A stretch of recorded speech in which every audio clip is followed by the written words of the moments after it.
The next leap in banking AI. As an era of agentic AI unfolds, banks are moving beyond automation towards intelligent, self-learning systems that anticipate needs and act in real time.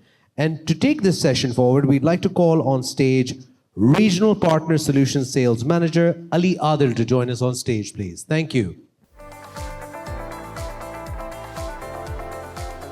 My name is Ali. I'm originally from Pakistan, but I'm based in Estonia working for Microsoft. So before we start, I would like to have it something interactive because I think everybody's in their phones and looking at the screens and trying to talk with their friends. So let's raise hands if in your company you're looking for an AI transformation. Okay. Let's raise hands if you know how to do that. See, so that's what we need. So the goal of today's presentation is to give you the guidelines as Microsoft and give you some examples from the Western world, how other banks are doing it and how you should be adopting AI within your organization as bank. So let's talk about key challenges. 91% of the banking customers expect quality service, but me being from Pakistan, I know that that is a bit something of a commodity at the moment in Pakistan. A lot of CIOs, CTOs want to indulge AI, but there is a lot of issues with... Hello? Yes, I'm back. Good. So all the CTO, CIOs that I have talked to with the banks, with our visit, with our delegation in Pakistan, everybody wants to have the AI innovation, but there's a lot of issues with data, where to start, how the productivity looks like. There was a question about audit. There was a lot of talk about from CIOs that AI would change the world. But there has to be a proper way of doing it, right? How, as Microsoft, as a vendor, as a tech leader, we see how the banking sector should be adopting to the AI adoption. This is not working. No. I would skip this. I have 15 minutes. So in Microsoft, we say you have to become the frontier of the banking technology. What does it mean? As a banking sector, as banks, you have the responsibility to make sure that your customers are getting the best service, they're getting the best technology, and the feasibility of the AI that everybody's talking about. How you are able to do that? There are basically 4 pillars of the banking sector, how you are able to indulge AI into this. So we start with enriching employees' experience. So let's start with something very small. Let's make everyday tasks for your employees be more productive. So let's take an example of Copilot. We have introduced Copilot for Office 365, which is helping millions of users across the world to be able to be more productive, answer emails faster, look for the knowledge base, and so on. So this is one aspect of where you are able to improve the productivity. Because productive employees give better customer service, so it's all connected. Now, if we talk about reinvent customer engagement, we don't have to reinvent the wheel, but we have to be able to have the analytics of your customers' behavior. So let's say as a bank you have a call center, you have to know exactly when your customers are calling, why they are calling, who they are talking to, what are the issues, and how you are able to tackle that. How does AI play a part on it? Let's take an example of voice agents. Let's take example of automations. Let's take example of AI assistants which are able to assist your team to be able to be more better in answering the questions. So let's say I call the bank. In your digital call center, you already know what the customer had before and what could be the possible concern that they have. Maybe their card is not working and so on. So that saves you time. Now, reshaping business processes, of course, you were talking about with the CIOs about the fraud analysis and detection. It plays a very big role in terms of detecting it. If it's a human being, it will take, I don't know, zillion years to be able to make it more productive. But with AI, you are able to do the machine learning, give them the checks, as the CIO of, I don't remember the bank name, but he was talking about. So we have to be able to start very small into getting the processes done.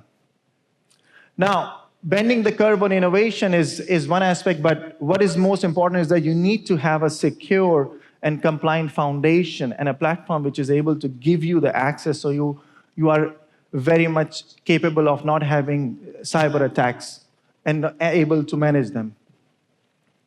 Now, there are a few examples of the banks. I will go a bit later into that. If you talk about Microsoft, how you are able to do this. So we have simplified all of our solutions into pretty much 3 pillars. So when you're talking about enriching employees' experience, you go into your AI business solutions where your modern work is, where is your Copilot, Copilot Studio, Power Platforms, automations and stuff. Then if you talk about reshaping the business, you've got cloud and AI platforms where you've got amazing platforms such as Fabric, where you are able to get real-time intelligence. And last but not the least is the security aspect. So after all the meetings that we had with all the banks, what I realized is this, that there is a very big misconception of data, which data needs to be within the country and which data can be on the cloud. So if we talk about reshaping the business processes, think about you are a bank who has over 600 branches, and you need to make data-driven decisions. How would you do that? So let's say you want to talk about operations. You want to know in your banks what time, what people are coming, what transactions are being done, how many checks are being processed, how much time does it take, how much cash is taken, and then when you have the data given to the machine learning, it can predict for you based on the last 10 years experience of it, of your customer behavior, and say when they will be able to, when the customer would come into the bank and how much cash is needed, when they should be open, automated scheduling and things like that. So these are the basic things. How you should be doing that, I think this is one of the most important slide. You should phase it out. So let's say on phase 1, start small. Start with, let's say, AI assistant that helps your employees work better. So you're improving the productivity.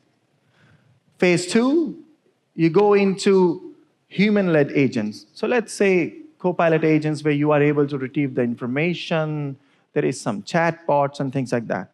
And then the phase 3 would be pretty much automated agents, but with the surveillance of the humans. So an email came in, it's a very basic question, the agent goes in from the knowledge source, answers the question, but it's still, there is a human being trying to look after that. So let me give an example of Barclays. What they did is that they gave the Copilot to pretty much all of their employees, and I know in Pakistan a lot of banks are doing that as well. The employees' productivity raised pretty much 40% year over year, and the customer service reviews were also much more better.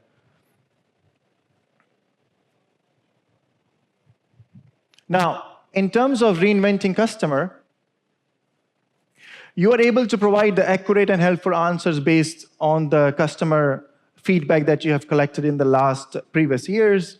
You can assess, basically automate responses of common questions, as I mentioned, and also enable agents to quickly find and use most up-to-date information. Because the biggest challenge that the banks usually have is the misinformation. So once you have AI behind it, which is guiding you with the latest information that you have about banking and things like that and the customer, that would definitely improve the customer service.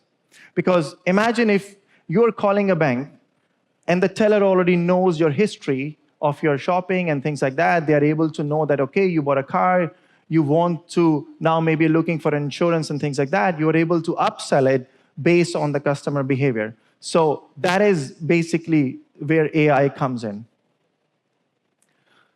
Now, in terms of an example, same ABN AMRO, they created 2 chatbots to support the customer and employees.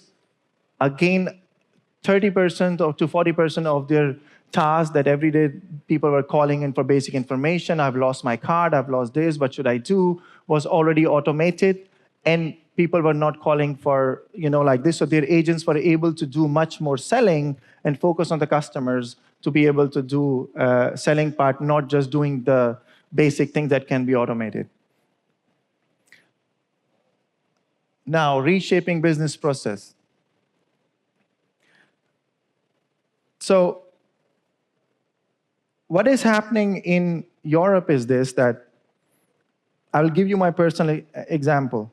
When I log into my bank, I'm getting a lot of offers which are tailor-made by the banks for me. And to be honest, 90% of the time, these are the ones which I really want to get, whether it is a small loan, whether it is a car, a new car, or a second car. How do they do that? So for example, I have a car, and sometimes I'm buying, let's say I'm doing taxi, calling taxi, I'm doing renting a car. The AI picks up the pattern, and it suggests that by the customer behavior, the family is in need of a second car. It goes straight away and says, we can give you 50% discount on your next car insurance, or the contracts, or the fees, and then makes me think, maybe I should actually buy a new car because the cost is pretty much the same. So this is basically reshaping the mind of the customer through AI, where you are able to predict their customer, their buying or their next buy like this. So that would definitely increase the upsell. Now, of course, the reduction of the losses and fraud is there. Let's move forward. I want to be on the time.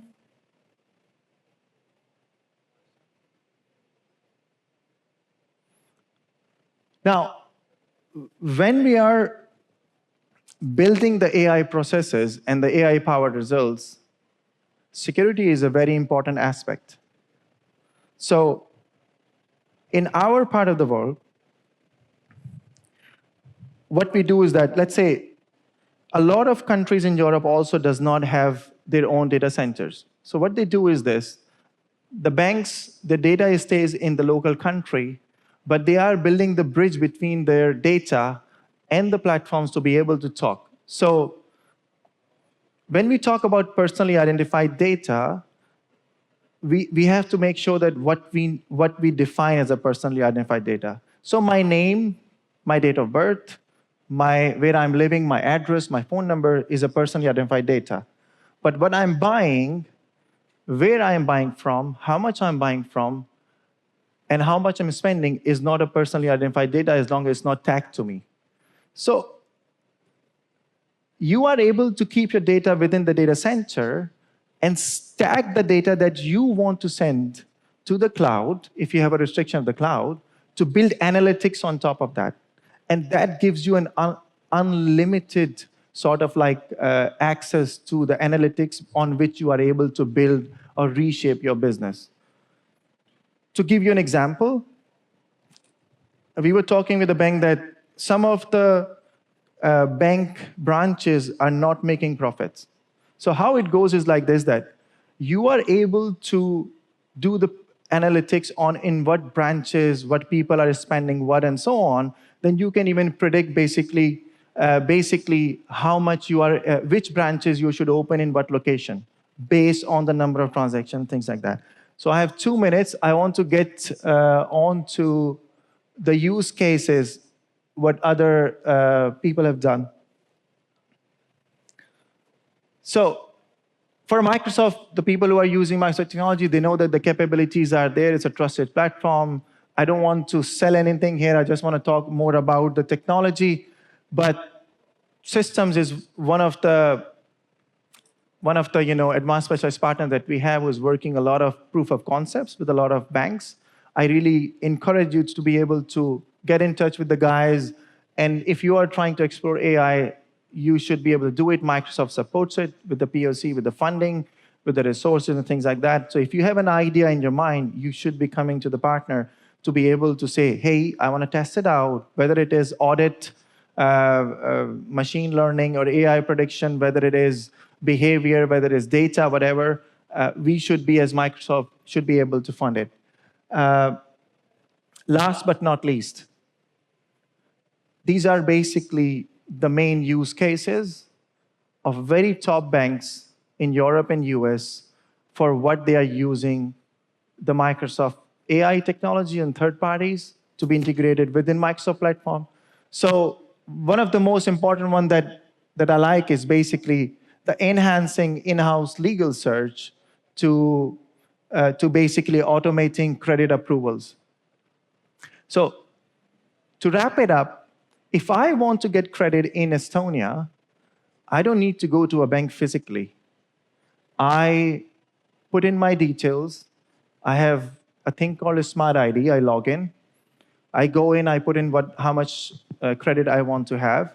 It goes through my credentials. It goes through how much money I'm making to how much money I should be. And without a human, I'm already given a loan.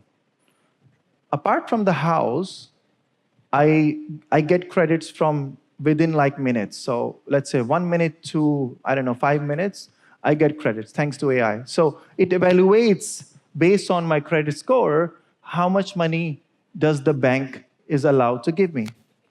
And last but not least, I would say that you should be focused more on making the customer service faster and easier.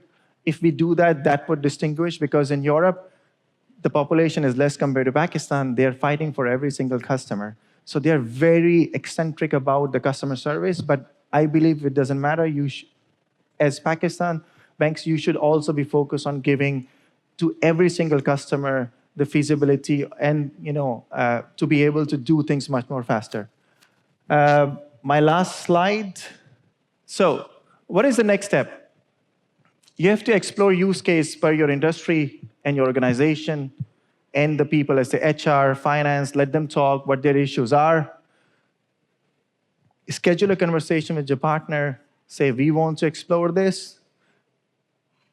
Do a workshop, let us give you the strategy from Microsoft with the partner to be able to build it together, what you want to achieve. No idea is a bad idea in today's world. AI is growing fast. What we have right now is just the tip of the iceberg. Things are going to get much more better and faster and much more easier for customers, partners, and everyone. So I have my LinkedIn. You can add me through the QR code and ping me if you need anything. AI is the future, but we are the one who have to do it. It's not going to do it on our own. So the willingness to be able to give better customer service and better employee experience is the key to adopting AI. Thank you very much.